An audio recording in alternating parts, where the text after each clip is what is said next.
and welcome. My name is Gwawr Tag and I am the Head of Future Pathways at ISP. I'm delighted today to bring you Caroline Feely from the University of Liverpool. Caroline is the Head of International Recruitment at the Russell Group University based in Liverpool, UK. And she's going to deliver a session for us, for the Parents and Carers A to Z of Future Careers series, Biosciences as Plan B to studying medicine. Welcome, Caroline. Thank you very much for delivering the session for us today. Hello, everyone, and thank you very much for joining the session and viewing this recording. So my name is Caroline Feely. I'm Head of International Recruitment at the University of Liverpool in the UK. And I'm delighted to be presenting as part of the ISP Future Careers sessions. And today's session will be focusing on the letter B and biosciences as Plan B to studying medicine. So at the University of Liverpool, we do have a medical degree, and I often find myself talking with students and parents about studying medicine. But in reality, only a small proportion of students will actually go on to gain admission to a medical degree. So I therefore look to discuss alternative options with them in case they need to fall back on their Plan B. So this is what I'm going to cover today in the session. So we're going to look at medicine and why students would choose to study medicine or not. Then looking at the motivations and drivers to study medicine and seeing whether these can then actually be applied to looking at alternative degrees and career options. And then we're going to finish with a spotlight on biosciences as that alternative and Plan B, looking at the academics, the employment sector, and future careers. So, firstly, medicine and why not? So, gaining a place at a university to study medicine is highly competitive. The UCAS data for 2024 shows that there were nearly 25,000 applications, but only 7,000 places for UK students and 500 places for international students. The duration and cost of studying medicine. It's a minimum of 5 years of study and then 2 years of training. So students really do need to be committing to that timeline. And of course, studying medicine is expensive, with tuition fees on average of £40,000 per year. And then in terms of the medical profession itself, it does come with long hours and often stress. Now, I must say that this is some data that I've taken from the British Medical Association, so it's particularly for the UK medical sector. But on average, doctors would be working around 48 hours per week, but in reality, up to 100 hours in hospitals for emergency cover. And 42% have said that they were unable to cope with weekly workload, and 70% are working beyond rostered hours. So we all know that a medical degree and medical profession is something that many, many people aspire to. I don't want to put people off applying to medicine, but just we need to take into account the reality. So now let's look at the motivations and drivers. So why do students decide to study medicine? So first of all, students often have a passion for science and healthcare, and they want to be able to utilise the skills and knowledge that they gained from their medical degree in their future career. And they also can be very enthusiastic and committed to science as a subject and medicine as a profession, as well as working in the healthcare sector. Then we all know that prestige and salary prospects are associated with medicine as well. There is a high level of respect for medical professions, and there are great career prospects and salary progression and earning potential. And if we look at the desire to help others, doctors do have in their nature the characteristics of being empathetic and compassionate. But they also want to help others as well. And so helping others can lead to personal and professional satisfaction. And finally, influence of family or friends. Often students who are applying to medicine have family members who are in the medical profession or have been. There may be an expectation to follow in their footsteps, whether that's from the parents' perspective or whether it's that the student has that aspiration to follow and that inspiration from their family. So now let's look at each of these motivators and drivers in turn and see how they could be applied to something that's not medicine. So some alternative degree options for students who have a passion for science and healthcare. So I've listed here some degree options which are taken from the National Health Service website on a page which is specifically called Applying for Medicine and What If You Don't Get In? So we have biomedical sciences, biochemistry and medicinal chemistry, psychology, allied health professions, and just some examples here of physiotherapy and occupational therapy, nursing, pharmacy and pharmaceutical sciences, sport and exercise science, or maybe sport nutrition, and also human anatomy. Now, if we look at the prestige and salary, there are other professions which are highly respected and with high earning potential. And I've taken some examples here from the New Scientist website. So chemistry, for example, a student and a graduate from chemistry could become a senior principal scientist at a pharmaceutical company with an earning potential of £90,000 per year. For a life sciences graduate, they could become a sports physiologist, earning £60,000 per year, but it would be higher if they had high-profile clients in the private sector. And then for clinical science graduates, picked out one for optometry. An optometrist can earn nearly £70,000 per year and is one of the most well-paid clinical careers outside of medicine. And now looking at the desire to help others, and there are many, many professions and other opportunities where graduates and professionals can use their skills of empathy and compassion. So, of course, we have other healthcare professions, such as nursing, physiotherapy, psychology, social workers, teachers and school counsellors, police officers, and people who work in clinical research. So that could be a clinical investigator, scientist, nurse, or project manager who liaise with the participants of clinical trials. And finally, if we look at the influence of family or friends, this is a very tricky one. It's a very personal one to the individual. And it's important to remember that the individual student is the person at the centre of this. So it's looking at the individual student and considering their time, career, and that the future for them is unique. It's about having conversations and discussion with their family and friends. Is it the right pathway for them? What are the challenges and the reality of the situation, whether they are unique to them or in general? And what alternatives do they have? And is there anybody else who can inspire them as well? Are there other role models in family or in their friendship circles? Can they speak with their teachers and counsellors about what other options are open to them? And are there any famous figures that they look up to who could inspire them? Have a look at what their background was. What did they go to university to study? Did they go to university? And how did they get to where they are now? So now, as I said, we're going to have a spotlight on biosciences. So what does a bioscience degree look like? Well, a bioscience degree can actually cover a broad range of different academic disciplines, from health and welfare, food security, diagnostics, biodiversity, conservation and biofuels, and also global warming, energy and sustainability, to name a few. At the University of Liverpool, we have a broad range of bioscience degrees, and many universities all over the world will have various different bioscience degrees. Some of them will be broad and some of them will be specialised. Below, you can see here some undergraduate courses at the University of Liverpool include anatomy and human biology, biological and biomedical sciences, biochemistry, microbiology, and pharmacology. So these are just a few options that students could consider. So why does a student study biosciences, and what is the impact of biosciences, particularly from a university perspective? So I took a look at our university's School of Biosciences news section, and there were some really inspiring stories that I found. So the first one, new funding and collaboration with AI Site Advancing Technology.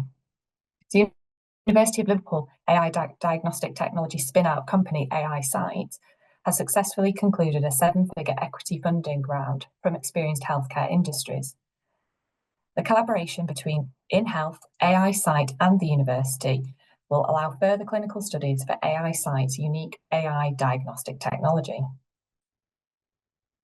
For the Cystic Fibrosis Innovation Hub, researchers at the university are launching this new hub to accelerate the development of new tests and treatment approaches for lung infections and to improve the way that lung health for people with cystic fibrosis is managed in the UK. And finally, we also have new insights into diabetes-related vision problems, which will help inform treatment and prevention. As you can see, a lot of the research carried out by universities will have a real impact on people's lives and health. So I also spoke with our careers and employability team about what students with a life science degree can go on to study. or do once they graduate. And actually they could do anything, it's not limited. So listed here are just some of the things that students could do. So they could actually go on to postgraduate study. And I personally know many bioscience graduates who actually have gone on to postgraduate study. But you can see from this word cloud here that there are a range of different courses that students go into at master's level. And then graduate jobs as well. And I will touch on some more specific roles later on. But you can see this very large word cloud, which shows just the vast range of careers that students can go into. With regards to Liverpool graduates, they've reported that when they've gone on to their future career or further study, 90% of that is considered meaningful to them, 73% have utilised what they learned during their studies, and 78% fits with their future plans. So looking at bioscience careers now, this data is based on University of Liverpool graduates, again provided to me by the Liverpool Careers and Employabilities team. And there are over 30 different occupations which have been listed, which include natural and social science professionals, which is the largest number, science and engineering technicians, business associate professionals, quality and regulatory professionals, other health professionals, and conservation and environmental professionals. And this is not the full list. I also received the data for bioscience employers. There were over 200 different employers within this list for the University of Liverpool graduates. And you can see here in this list that I provided in the slide, some quite well-known names, large companies, both national and international. Within the UK, there is a lot of emphasis on developing the life science sector, both in terms of the research capacity, but also employment and workforce. There's been a publication called the Life Sciences 2030 Skills Strategy, and this has been published by the Science Industry Partnership. It's been developed under the leadership of employers across the sector and in partnership with the Association of the British Pharmaceutical Society and also the Bioindustry Association. The report itself tells us that the life sciences sector has the potential to create thousands of jobs over the next 10 years, and that digital and computational skills, statistical literacy, leadership and interdisciplinary working are essential to its continued success. You can see in this infographic that there are high levels of investment and income generation through life science sector, and it's a growing industry requiring a highly skilled workforce. The publication also shows that workforce projections to meet 2030 forecasted growth demands and replace retirees, the sector will need a lot more jobs. So 130,000. And you can see the breakdown of these as well and how those particular roles will contribute towards that developing and growing workforce. So in summary, we already know that demand far outstrips supply when students are applying to medicine.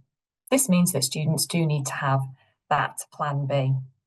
And as you may know already, within the UCAS, so the Universities and Colleges Admission Service for the UK, students can only use 4 of their 5 options to apply to medicine. So they do need to use a 5th choice in that UCAS application form for an alternative subject area.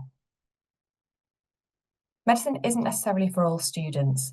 As I looked at earlier, there are some reasons why students may not want to study medicine. Perhaps it's not the right pathway for each student. It's worth identifying early on whether the student is, whether it's in their best interests to explore alternative options. So whether you're a parent, a teacher, a counsellor, speaking with the student is really important to try and establish whether medicine is or is not right for them. And there are, of course, many other fascinating alternative degrees to medicine, which can fulfil students' motivations. And there are many rewarding alternative careers to being a doctor, including other options within the medical profession, but also in other industries. It's important that everybody is well aware of what the options are and alternatives, and is fully informed when talking with students about their future university applications. So if students are interested in applying to medicine, but also looking for that plan B and that alternative choice, as well as understanding a bit more about what is out there in terms of future careers. Listed some resources here with some links. And hopefully you'll be able to have a look at this information on the websites. So again, you can make that informed choice about the future. So thank you very much for listening to this presentation. I hope it has been useful to you, and it's been a pleasure to work with the International Schools Partnership Network on this series. Thank you.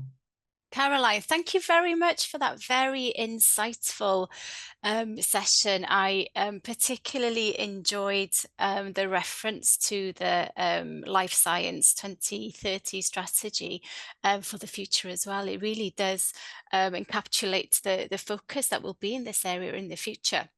I've got a couple of questions that I wouldn't mind asking you, if that's okay. So my first question, so thinking about our parents and carer community out there, you know, what advice would you give to a parent of a child interested in medicine, but also looking at that plan B? Would you summarize your advice in a few short sentences? Yeah, in a few short sentences. I think it's with considering any sort of future move, it's research.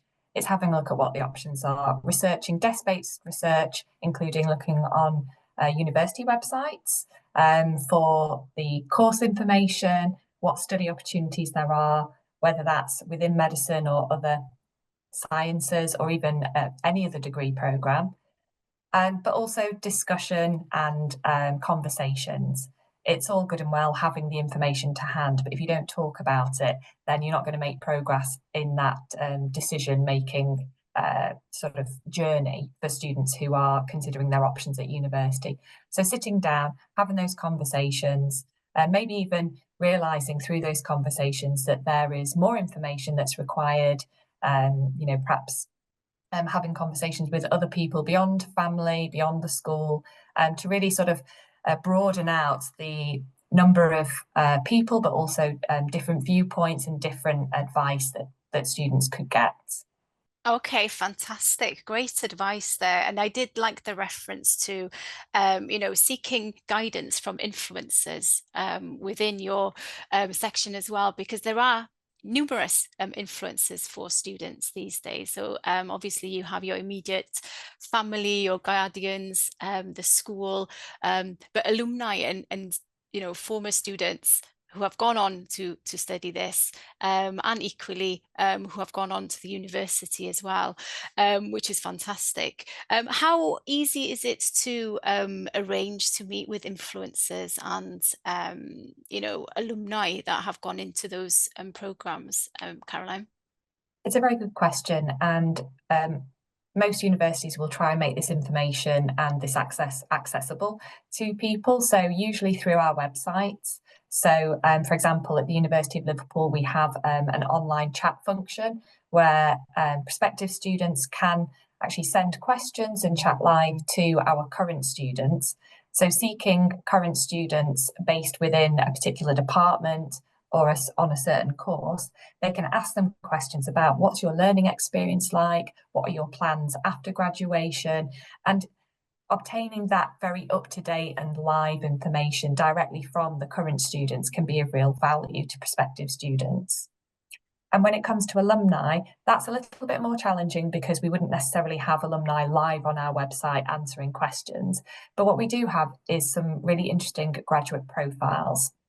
So that could be going through our alumni pages on our website, filtering by, sort of different sectors to try and find alumni who have progressed into certain careers, certain industries that can help provide a little bit of a story about how they got there.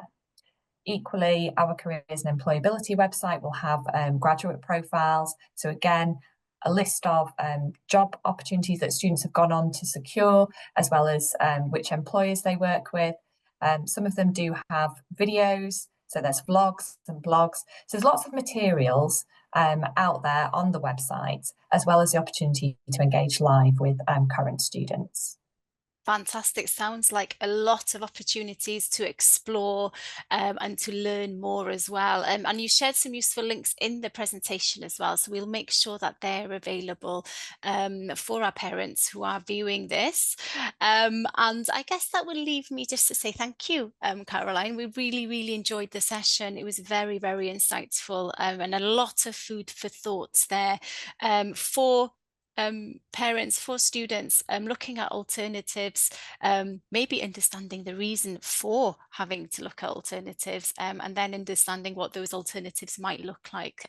So it's all great information. So thank you very much, Caroline. Really appreciate it. It's my pleasure. Thank you for having me.